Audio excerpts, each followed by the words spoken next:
Gracias, Pati. Vamos a hablar de su salud, porque tal vez usted tiene problemas gástricos, le cuesta tragar, se siente mal y el doctor le envía una gastroscopía, una colonoscopía, pero nos saltan una serie de dudas referente a estos exámenes y por eso tenemos al doctor Esteban Ruiz Blar para que nos explique sobre este tema. Muy buenos días, doctor. Iniciemos cuando el doctor manda la gastroscopía, doctor. ¿Cuándo es necesario este examen? Bueno, buenos días. Gracias por la oportunidad. La gastroscopía es un examen muy común. En general, hay dos formas de ver la pregunta. Por un lado está la gastroscopía que hacemos como vigilancia en pacientes que no sienten nada, que no tienen nada en particular, y esa en Costa Rica usualmente la recomendamos a los 40 años de edad. Y está la gastroscopía que enviamos como parte del estudio de una condición médica sospechada, algún síntoma, por ejemplo, después de una pérdida de peso, una anemia sin causa particular, de un vómito con sangre, de vómitos de difícil manejo o incluso de dolor abdominal que no mejora con tratamiento. Entonces, este grupo de pacientes tiene un síntoma, tiene un signo y le hacemos una gastroscopía para profundizar en la investigación de dónde, de la causa que produce esos síntomas. El otro grupo, que también es muy importante, es el paciente común y corriente sin ningún tipo de síntoma que va a hacerse una gastroscopía simplemente para detectar lesiones tempranas, las lesiones que podrían dar cáncer y que no producen síntomas. Ahora, doctor, me dicen que tengo que realizarme la gastroscopía. ¿Cómo me preparo yo como paciente? La preparación es muy sencilla para la gastroscopía. En realidad lo que usualmente, esto varía de centro a centro, pero por lo general yo diría que la media pedimos 12 horas de ayuno. El ayuno es básicamente para que la cámara gástrica, esta, por decirlo de alguna forma, bolsa que tenemos en la parte alta donde se van acumulando los alimentos que comemos, no esté llena de alimento y no esté llena de residuos de alimento y no nos permita ver cuando metemos la sonda con la luz. Queremos que el estómago esté limpio. La mayoría de las personas con 12 horas de ayuno es suficiente para limpiar el estómago. Entre más joven y sano el paciente, menos tiempo de ayuno necesita. Entre más de edad sea el paciente o que tenga otras patologías como diabetes o tome medicamentos, sobre todo dos tipos, medicamentos contra el dolor tipo opioides como el tramal o medicamentos contra la epilepsia, estos hacen que se retarde el vaciamiento gástrico, entonces usualmente en estos pacientes le damos 24 horas de ayuno. Ahora, doctor, ¿para este examen se duerme a la persona? ¿Se usa algún tipo de anestesia? Se puede hacer de dos formas. Se puede hacer sin sedación y con sedación. Particularmente prefiero, desde el punto de vista técnico, se facilita y la sensación del paciente es mucho más placentera cuando se hace con sedación. No obstante, debo decir que también es posible y relativamente fácil hacerlo sin sedación. Cuando hacemos los tratamientos sin sedación, el único medicamento que usualmente usamos son dos tipos. El primero es para disolver la saliva y las burbujas que se acumulan con el ayuno en el estómago, que es simplemente un antiflatulento que se usa para limpiar el estómago, un traguito de menos de 100 cc. Y lo otro que usamos es un spray de lidocaína, que es un anestésico local para disminuir las sensaciones en la boca y sobre todo en la lengua, de tal forma que cuando introduzcamos la sonda el paciente no tenga tanta arcada o tanta náusea.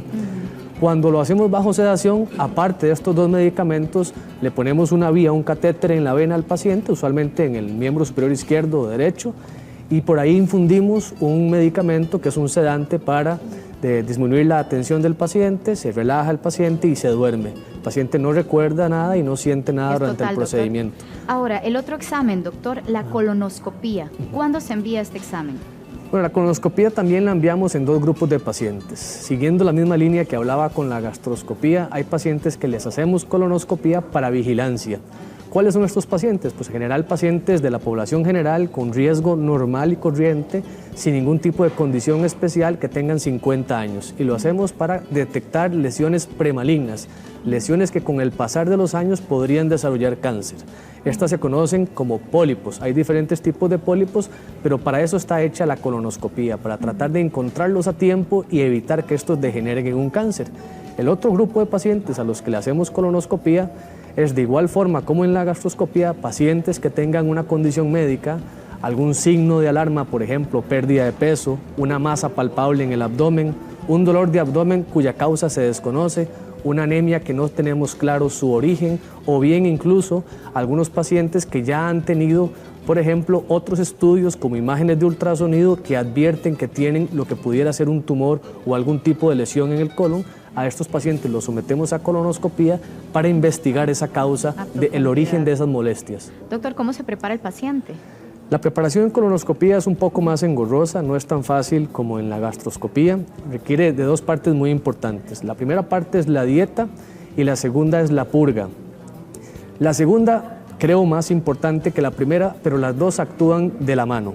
La dieta se divide en dos partes. Lo que hacemos 2 a 3 días antes de empezar, de recibir la colonoscopía, es dejar de comer una dieta con residuos. Los residuos básicamente son aquellos alimentos que tienen cáscaras, como pueden ser las cáscaras de los frijoles, las lentejas, el garbanzo.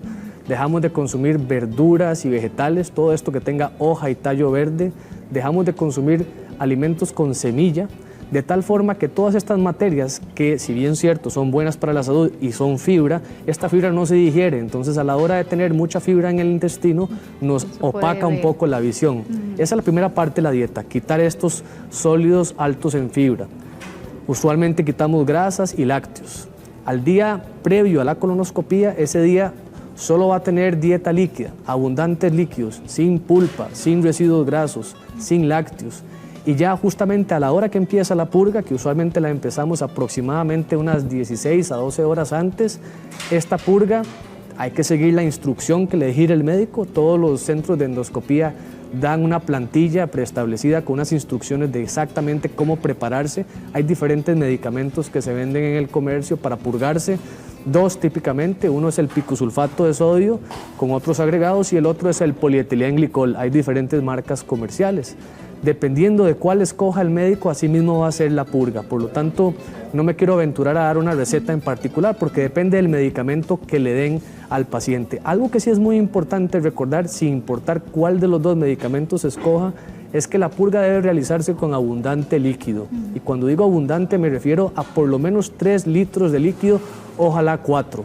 Entre más estreñido sea el paciente, típicamente el paciente encamado, adulto, mayor o con muchos fármacos, muchos de ellos que retrasan el tránsito de las heces, mejor hacerlo con más líquido. Lo otro importante es que este líquido debe ser un líquido sin residuos, o sea, si van a optar por un néctar, por un jugo, por un refresco, este no puede tener ningún tipo de pulpa, semilla o fibra. Y tampoco usar líquidos que tengan colorantes artificiales oscuros como verde, rojo, azul o morado. Muy bien. Doctor Ruiz, muchísimas gracias. Nos queda mucho más claro y nos vamos a asustar menos si nos envían este tipo de exámenes. Muy amable, doctor. Encantado. Bueno, y nosotros continuamos con muchísimo más y Pati ya